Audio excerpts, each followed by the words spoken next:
everything that's going on with these guys visiting China and who the president is picking up to take with him. Look at the way he thinks on the amount of power he wants to bring to China to sit down in the negotiating table. Why would you bring Musk? Why would you bring Tim Cook? Why would you bring Jensen Huang? Why would you bring all these guys? Why would you take all these guys to go? Maybe this whole thing is about sequencing and decision-making that's going to lead to the end of being what he can get with Iran and, hey, give and take, and he knows the leverage that he has. All of this comes down to one thing, and that is if you want to win in life, you have to know your next 5, 10, 15 moves. So the president has a trip that was supposed to be in March, gets postponed. Let's see what happens with Iran. He didn't have the cards at the time, or he didn't feel like there was a need to go there at the time. But this time when he's going to China, he goes stacked. Who does he take with him? He takes his power players. He takes the guy that is about to step down from Apple, but is running a $4.5 trillion company. He takes another guy named Jensen Huang, who is running Nvidia, and is currently valued at $5.2 to $5.5 trillion. He takes all these power players with him on the way. He takes Elon Musk, that's worth about $850 billion, struggling financially. You may want to start a GoFundMe to support him a little bit, right? He can buy countries. That's how much wealth he has. And he's taking it with him to say, let me tell you who we're coming here with, right? And so while that's going on, everyone's speculating. What's going to be talked about? Will Iran be on the table? Will the investments they're making in the U.S. be on the table? Will Taiwan be on the table? Allegedly, some of the topics, he's even talking about one of the guys that got arrested. What's the guy's name, Rob? The guy that got arrested? Jimmy Lai? Jimmy Lai, yeah, that got arrested. Apparently, he was a loud billionaire saying certain things. Notice Jack Ma kind of disappeared, and he's not saying anything anymore. So there's a lot of topics that people are speculating. Tom, what do you think is the outcome of this visit to China, and what do you define as success? So I don't know what I define success as overall, because there's two vectors, I think. There's a global influence vector, and then there's the economic deal vector. Trump's over there to make economic deals. He's got the tariff situation. He's got the guys over there, and they were talking about chips. He didn't want Jensen Huang to sell the high-end chips, only sell the mid-tier chips to China. Jensen Huang is eager to sell to whomever because he's a capitalist and he wants to sell around the world. So I think one is trade deals that would ultimately be beneficial and kind of calm down the tariff thing for the American consumer and to make long-term deals, number one. But number two, on the world stage, I think there's going to be some quiet discussions. Because remember, China keeps shipping sodium perchlorate over to Iran, and that is the white salt that is used to make rocket fuel. There are ships that have gotten through since the start of the war. Since the beginning of this year, they have shipped between 1,000 and 2,000 tons of it to Iran, and they need that. It's a critical material to make rocket fuel. So part of it's going to be knock off the rocket fuel stuff on the back door, dude. I mean, that's going to be quiet behind closed doors. But then in front of everybody, you're going to have the photo op. The photo op will have Tim Cook, the economic people, everybody there shaking hands, talking about tariffs. That's the photo op. The second line, I think, is on the back end, which is, listen, dude, you were propping up Venezuela. We've kind of let you know what we think of that.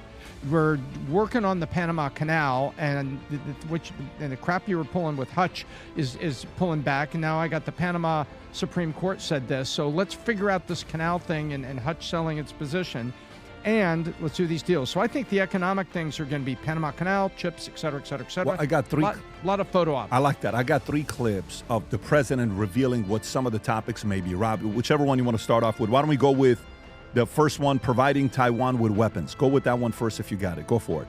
There's a lot of support for Taiwan from Japan and from countries from that area. Do you think we should still be selling them weapons? Well, I'm going to have that discussion with President Xi. President Xi would like us not to, and I'll have that discussion. That's one of the many things I'll be talking about. We'll have he and I have gotten along well, other than with COVID. I was just not accepting of what happened with COVID. But other than that, he and I have he's a great gentleman. I find him to be an amazing man. And when I say that, the press always says, oh, that's terrible that he called it. He runs 1.4 billion people with a pretty iron fist. He's He loves his country, I can tell you that, President Xi. I look forward to being there. And if he felt anything, we wouldn't be doing it. But a lot of good things can happen. You can pause it right there. So, Brandon, when you're watching this, there's another thing he talks about Iran, which we'll get into here in a second as well. And then, Brad, I'll come to you. But when you hear all these different things of him going there, what do you think are the top 3 issues for him? And what do you think are the top 3 issues for China? I would say for him, top 3 issues are trade deal, Iran. You put trade above Iran? Yeah, ultimately, because I mean, that's been his biggest issue the entire time, and Supreme Court kind of took some power away from him with that. So I think if that's one of our biggest threats when it comes to China is the imbalance between that. So I think getting that squared away is number 1. That's the long-term issue. Iran's more of a short-term issue, and then I think AI for sure, and then I think Taiwan because Taiwan. Question is, all right, if we stop giving them weapons, are you just going to go over there and take it, China? Which a lot of people are saying they probably will try to. I don't think they'd be successful if they did that. But with him bringing those guys over, I think a lot of it's symbolic. But at the same time, that's the real might of America. That's the real power of America. Is it's the biggest companies. Like the CIA, a lot of the effort goes into protecting and putting our companies in the biggest position of strength. Because what's our GDP in reality? It's really the market cap of our biggest companies and what they could do to other countries. So what do you think China's top 3 is? I agree with most of your analysis of the U.S., but what would China's top 3 be? Then? China's top 3 is probably keeping Apple in China because they employ like 3 million people there, right? Keeping Apple in China. Yeah, I'd say that's up there. Keeping U.S. So Chinese manufacturing and U.S. consumption is like really the backbone of the entire global economy. So China's manufacturing. Tim Cook took 25% of it to India. Yeah, right? They started the producing. Foxconn. Yeah, they started moving it over there. Yeah, right. So you're saying the number 1 thing for him would be to keep the Apple manufacturing, the 3 million jobs there in China. To keep American manufacturing in China. Still there. Yeah, to stop that trend What else? from going What else away. outside of that? I'd say getting to AI, the Blackwell chips from Nvidia is probably a big one too. And then last but not least? I'd say probably securing their energy. So a lot of their oil comes from. So you Iran. think Iran and oil for them is 3? Yeah, because are you on the same page? No, I think oil and Taiwan are like 1A, 1B, right at the top.